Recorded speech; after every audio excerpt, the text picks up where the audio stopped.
Hey you guys, welcome back to K&K's Inspired Creations with Latara. So today I'm going to show you how I make my Valentine's Day mug toppers. So basically I start off with a parchment paper that you can get from Dollar Tree, and then I grab whatever mug I'm going to use. Normally I would just trace out the rim of the cup on the parchment paper, but since this cup came with a lid, I traced out that. And the purpose of that is to make sure that when we do our spackle, it goes over the edge so that it goes over the cup. So I do have these two pretty large foam balls that I get from Dollar Tree. I think they come in a pack of 2. And this is going to be the internal structure of the mug topper to keep the spackle from falling on itself. And so you know that I use lightweight spackle. Normally it's Fast and Final by DAP when I'm making mug toppers because it has the best consistency. I already had some purple spackle already, painted and all that good stuff and ready to go. So that's what I'm going to use for this particular mug topper.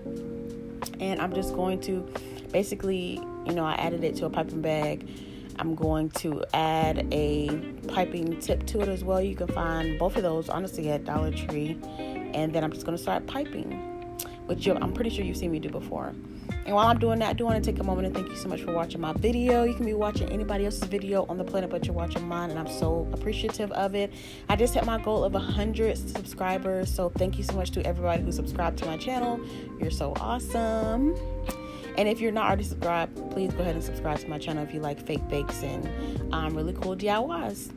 And so I'm just piping. I like to use a Lazy Susan because it's easiest for me to get it even all the way around. Normally, I usually mess it up if I don't use my Lazy Susan. But I got my spackle on there, and so I'm going to start adding some embellishments. Like I said, that goes on the top of this cute little mug. And so the first thing I'm going to do is add a chocolate drizzle. This is puff paint. You can find it at Walmart, Amazon. It's a really good fake chocolate drizzle. And then I'm going to add Cape Cod hamster bedding. It's what I use as nuts because it looks like fake nuts. So I'm going to add that to it. And I'm going to add some sprinkles. And I'm going to put a little cherry on top. And then I also add some straw. So I cut down a straw and then just add 2 pieces of the straw to the side of it.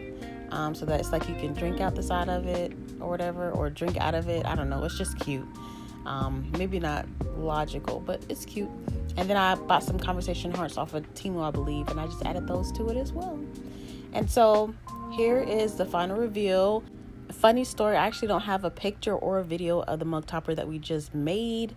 I sold it a while ago, but I never took a picture or a video of it after it was complete. But that was actually the only footage that I had of me making Valentine's Day mug toppers, so I had to use that one. But these are all the mug toppers that I made. They all came out so cute. You can tell I have a variety. These are all on my website if you're interested in getting one for yourself or a loved one. And I do want to thank you again for watching my videos. Don't forget to like and subscribe if you haven't already. See you next time.